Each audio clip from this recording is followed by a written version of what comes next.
Hi there, Marc Emery here, publisher Cannabis Culture Magazine. Oh, you know all the rest of the titles anyway. I just came on today to talk about all the different activism that's going on throughout Canada, North America, and there's a lot of it. The country is buzzing with pot news, and primarily one of the big thing was Keith Martin, an MP from Vancouver Island, which is in British Columbia, Canada. He had a bill in the Parliament, Canada's federal Parliament, to decriminalize marijuana, which was actually, in my opinion, an improvement because it wouldn't, allow people to go to jail necessarily for any level of possession, and it would offer a fine. It would basically probably increase the number of fines people got, but it would decrease the amount of other hassles. And it was one of the few private members' bills to ever have all parties vote to have it go to some second reading or discussion level. And at the last minute, the Liberal Party kind of stole it away from him and didn't really allow them to vote on the bill after all. So anyway, Keith Martin got up in Parliament, grabbed the ceremonial mace, which is some little old implement from the 1800s, and basically threatened and held on to it. You're not supposed to do that, and called Canada a fascist dictatorship.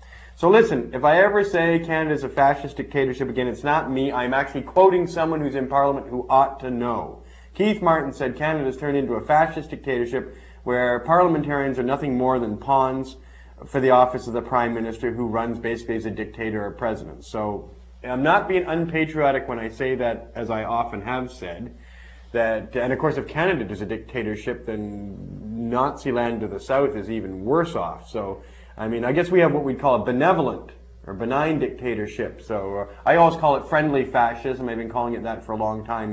They love you, but and so they hurt you like a brother, as opposed to the United States where you're their vicious enemy if you get caught with something like marijuana in your possession or plants in your house. So Keith Martin has actually been making kind of a good show in Parliament that by not allowing Parliament to vote on his marijuana decriminalization bill, that Parliament is a fascist dictatorship, and that's what it is. And it's nice to see somebody has the nerve to say that. Kudos to Keith Martin, even on your flawed bill. The fact that you're passionate about it and that you're passionate about democracy is probably a good thing. And on that note, something else kind of good from Vancouver Island, which is again part of British Columbia. The Victoria City Council last week, not many people know this, but I was called up by the CBC for my comments on it. But the Victoria City Council, that's British Columbia's second largest city. It's the capital of the province, and they hardly endorse medical marijuana and encourage the Health Canada to move as soon as possible to make medical marijuana available to people. As it would appear that the government has been grown in a place called Flin Flon, Manitoba, as far in the boondocks as you can get. There's a big pile of pot waiting there, but the government doesn't know what to do with it. They grew it for med people, but they're not giving it to them right away, so more people will be sick, dying, and otherwise really inconvenienced by the government's lack of courage and everywhere. So Health Canada is also part of the same government that Keith Martin called a fascist dictatorship. So it's now an uncaring, unfeeling fascist dictatorship. And so all that pot sitting in Flin Flon, the government doesn't know what to do with it. Victoria City Council has urged them to release that pot and be easy on medical marijuana dispensaries, which two in Victoria, British Columbia, have had charges laid against them. Ted Smith's one and Philip Lucas's one. So there's more good news, though, amidst all this not so good news, is that the Supreme Court of Quebec is hearing the medical marijuana case of the Montreal Compassion Clubs as we speak. And for the last 2 or 3 days it's been going on. And yesterday, in a very startling remark, the Supreme Court of Quebec judge listening to the case clearly said, and without equivocation, that Canadians have a right to medical marijuana. And therefore, if they have this right, then there must be the right to get it. And so this is looking very good for the Montreal Compassion Club. But furthermore, the judge's remarks were unqualified. He said they absolutely have a constitutional right to get medical marijuana, and the system has to be able to provide for that right. And so that will create a very interesting situation in the jurisdiction of Quebec, where a Supreme Court justice has now declared that people have the right to possess and the right to access medical marijuana. So, by the way, Marc Boris Saint-Maurice, the federal Canadian Marijuana Party, is one of the people charged in the Montreal Compassion Club cases that are currently before the Supreme Court of Quebec.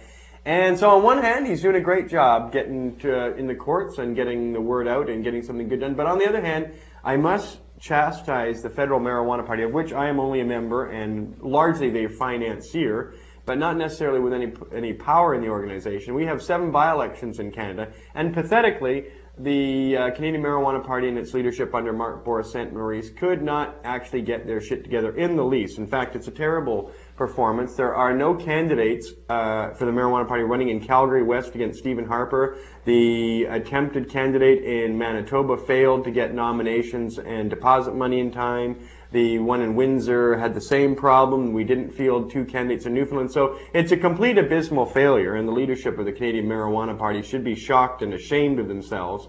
They had a convention last weekend in Quebec where I presumably assume they congratulated themselves on a job poorly done, because that's certainly the case in these by-elections. And they put no forethought, no money, no energy, no investment into these 7 by-elections. So unfortunately, the Canadian Marijuana Party is in a critically lethargic, lackadaisical, and shoddy work attitude right now, and they have failed us. They knew these by-elections were coming. They could have done the work to get these candidates, and they have missed a valuable opportunity to get on the national stage in these various by-elections, and it's kind of a shame. So, boo hiss to the Canadian Federal Marijuana Party of Canada. They have really screwed it up. Couple things. Recently in Vancouver, we had a lot of our American runaway expatriates, refugees, rounded up after they were making rather exhibitionistic and boastful claims that Canada's some big haven for Americans. Listen, Canada may be a big haven, but it only works if you shut up. If you come here and start talking to big American media. This is my advice for all refugees who are coming here. You're welcome to come here. We love you. It's America we hate, but we love Americans. And if you're going to come here and hang out and try and blend in, that's great. Just, you do that, but don't, it's really bad advice to come here and draw lots of attention to yourself as an American who may be here illegally or who may be fleeing charges or a variety of other things. Because what happens is the government arrests you when you're exhibitionist and like that, and then you rack up tons of legal bills and bail bonds deposits, of which I have never met an American that ever came here as a refugee with a dime to their name. So don't come here looking for trouble that other people like me will have to bail you out of. And that's been the situation recently. So the Steve Cubby and Ken Hayes, for a variety of reasons and legal bills and bailments, cost me 20 grand. Now, I give away a lot of money in the movement. Everybody knows that. Not a big deal. But if I give someone 20 grand on an emergency spur of the moment thing because they were foolish enough to make a display of themselves and get them into trouble, that's 20 grand that a whole bunch of other people don't get. So that could be 20 grand that doesn't go to someone's election. That could be 20 grand that doesn't go to getting other people out of jail. That could be 20 grand that doesn't go to Million Marijuana March posters. It could be 20 grand that doesn't go to parades. We are financing festivals on the May 4th weekend in London, England, parades in London, England, festivals in Australia. We paid for most of the Million Marijuana March posters in Spanish and English throughout the world, etc., etc. If you screw up and I have to help you, that money could come from someone else. So please be careful with my large S is basically it. And let's give the money to the activists that need it the most, not people who just out of foolishness got themselves into trouble because they were just too carried away by all the media hype they could get. Another thing that's not quite related to pot, but is sort of related to pot, is that recently, you know, Canada's having a bit of a turmoil with our relationship with America. Now, of course, those of us in the drug war, fighting the drug war, have always found America, the citadel, the government, etc., to be the biggest reason we're in this war. And but Canadians try not to let it get personal. It's not like we're supposed to dislike Americans personally. We're just supposed to hate their government, like you are supposed to hate it. The Americans are supposed to hate it themselves. But ever since September 11th, they get caught up in all this passionate patriotism that's totally ill-founded, but nonetheless, it's very much American to get all worked up about your country on the rare time something bad actually happens to America, and at least compared to other parts of the world. And Canadians booed Americans at a hockey game the other day. In fact, it was the hockey game I go to in Vancouver. I did not boo the national anthem of the United States. But consider this, okay? First of all, they had a moment of silence for 4 Canadians killed in Afghanistan and 8 wounded. Now, they didn't mention they were killed by Americans, but we all know it, right? And Vancouver is in the middle of the lumber softwood industry where the Americans have kind of deliberately killed our industry and affected maybe 10, 15,000 people's jobs. So a lot of people don't feel good about the Americans in regards to jobs. they don't think good about the Americans in the way our soldiers were dealt with. And candidly, the drug war they've exported to Canada has caused us a whole hell of a lot of trouble. So, Americans, if Canadians boo you, it's not personally. We just hate your government so much and you've caused so much trouble that it's just our polite way of saying fuck you in the most decent, gentle way we can. We booed you at a hockey game. If it doesn't get any worse than that, you should thank your lucky stars you're not beside Afghanistan. All right?